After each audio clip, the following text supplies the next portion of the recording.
жазадың, ал эми түрткү эмне болду? Жапайы жаза болгондуктан биз эмне кылбайт экенбиз? Туура жооп боло албайт дейт экенбиз, э? Анан Б варианты. Кой коем дейт. Марифа, кой деген бул. Жанары коем деген жапайы жаза. Кой деген үй жанары. Кандай жооп беребиз?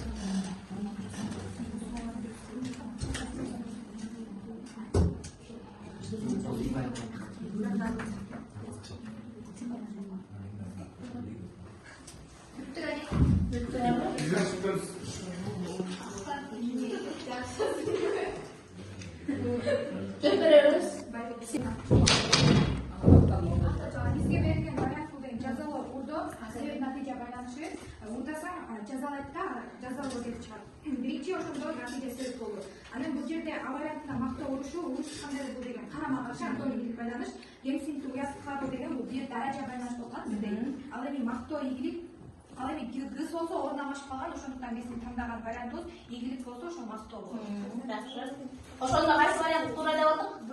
Б варианты туура деп алдык. Вариантты деп биринчи топ туура таптыңар, э? Экинчи топто сугаруу, анын өсүү себеп, анын натыйжасында эмне болуп атат? Биз өсүп атат, э?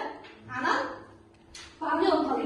Эметип кетем ойлогонда биз Г вариантын айткансыздар, э? Аналогиялар анан сүйлөм толуктоолор кетет, э? Ошонун ичинде сүйлөм толуктоо бөлүмү 10 мисал берилет, 10 мисалга бирден минутта берилет, э? Бирден минутада 10 суроого жооп беришиңиз керек болот, э?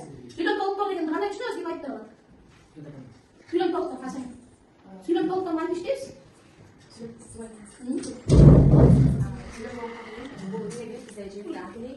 Мисалы үчүн сүйлөмдү толук аябай логикасы иштеген адам кийинге чекте бир нерсени жарым этип иштеши.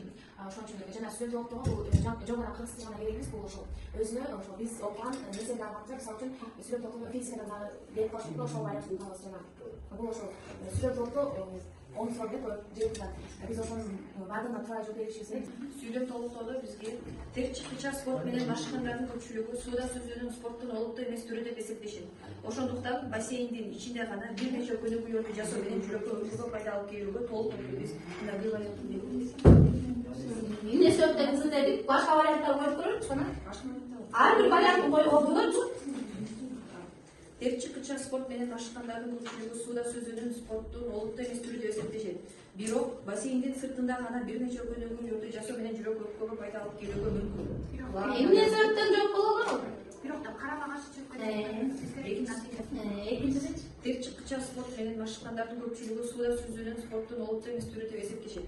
Ошондуктан бассейндин сыртында бир нече көнүгүүлөрдү жасоо менен жүрөккө өкпөгө пайда алып келүүгө мүмкүн эмес. Туура болобу? Эмне себептен болот дейт?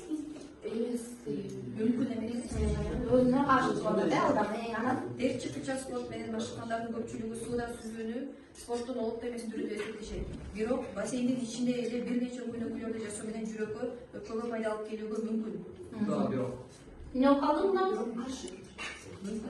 Сүйлөм, башкы сүйлөмгө аягында сүйлөм каршы келип туура жооп кайсы ошондо? Жакшы болду. Үчүнчү вариантты коюп көр. Эл бийликке болгон укугун шайлоо аркылуу ишке ашырат эмеспи? Демек, бийликтин тагдырын чече алат деп шайлоо добушун болбогон болгон жана жарандар айтылат. Туура болобу? Туура деп туралы, э? Бул вариантты коюп көр. Эл бийликтин тагдырын чече алат деп шайлоо добушун болбогон гана жарандар айтылат. Боло алабы? Эмне себептен боло албайбы? Мани сен деп калды? Ысы коюп турабыз. Эл бийликке болгон өз милдетин шайлоо аркылуу ишке ашырат эмеспи? Анткени бийликтин тагдырын чече алат деп шайлоо добушун болбогон гана жарандар айтылбайт. Боло алабы? Эмне себептен? Маниси дагы келбей калды. Ошондуктан биз бул вариантын туура деп таптык, э, азаматсыңар.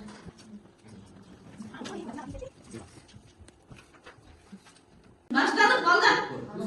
Анда тексттин биринчи суроосуна көңүл бурабыз. Биринчи ким жооп берет? Ар жооп токтолуп, эмне себептен алынып жоопту тандадыңар, э? Баштадык. Бул текстте бизге мындай суроо келиптир. Бул текстте негизги максат кандай деп? Тексттен биз бысын белгиледик. Максат болсо адамзаттын дагы канча ачайлык сырлары көп түбүндө сүрөттө. Эмне сөздөн аасын булган жоксуңар? Аасын окуп койчу. Текстке дал келишпей калган. Ошо окуу жок. Ар бирин окуп түшүндүрмө өзү. Чагылган адам үчүн канчалык кооптуу экенин көрсөтөт. Бул жакта Негизги максаты негизги максаты ошондой эле. Бул жерде бул текст негизги максаты кандай дегенде бул текстти иштеш керек да. Анан ошол жерде мисалы үчүн аварияда чагылган адам үчүн канчалык кооптуу экенин көрсөтүү деген бул текст боюнча туура, бирок жалпы тексттин сүрөттөп берген жок да. Окурганды чагылгандарды изилдеген америкалык окумуштуулар менен тааныштырып, биз ошол америкалык окумуштуу менен тааныштырдык, бирок бир тексттин жарым эле бөлүгүндө. Ал эми Г вариантында чагылгандын пайда болуусу тууралуу түшүндүк. Бул жерде деле берилди, бирок мындай чагылтуучу вариант болуп эсептелет да. Ал эми В вариантында адамзатты дагы канча ачайлык сырлардын көптүрдүгүн сүрөттөө.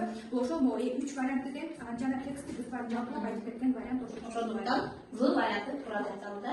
Сал укалса жакада көңүл бурабыз. Айтайын. Бирок ушул күнгө чейин чагылгандар тапылган сырлардын баарын биз бир вариантты таныдык. Окумуштуулар үчүн чагылгандардын пайда болуусунун бардык процесстери аябай түшүнүктүү эмес деген вариантты таныдык. Эмне себептен аасын тандаган жоксуңар? Талдап беребиз. Талдайлы. Эмне себептен аасы боло албайт? Анан бул жерде өзгөчөлүк көрдүкчү жетишки саттарга көңүл буруш керек болчу.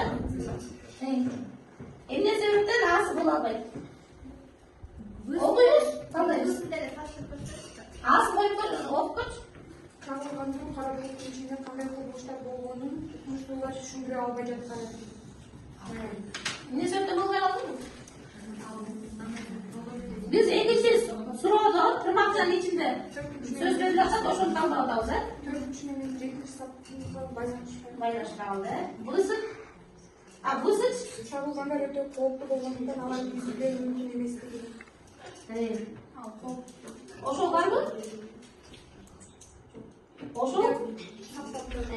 Анан Шар түрүндөгү чагылган өтө сейрек кубулуш болуп саналган. Туура жок кайсы болуп калды ошондон? Бұрысы болуп калды. Анткени 4-7 сапка биз токтолдук да. Мааниде колдонулган сөздөр кайсы варианттар? Адамгерчилик, жаңылык, акыл сүйүүчү. Б. Ой, кыял, бороо, шамал, жер чагылган. В. Жаратылыш, таласуу, токой, ток. Г. Бакыт, сезим, адамзат, дүйнө, эл. Суроо асы. Не себептен? Абстрактуу дегенде биз эмне түшүнөбүз? Көзгө көрүнбөгөн нерселер, ошондуктан А варианты туура болот. Чоңгонганда оңуңар өзгөрүп кеткен. Асы жамын, агаруу, чоюлуу. Мына өзгөргөнбүз. Б. Элдин кичик намыстан. В. Унчук, бүгүн уйкусура. Г. Кардын сүйдө узар. Уйкусуроо. Эмне дейт? Гысында кардын сүйдө узар. Ошону тууралап жазган. Эмне болот эле уңгар, мисалы сүйдө деген сөз. Сөз, булардын уңгары өсүп кетти, ошондуктан туура варианты бул. Азамат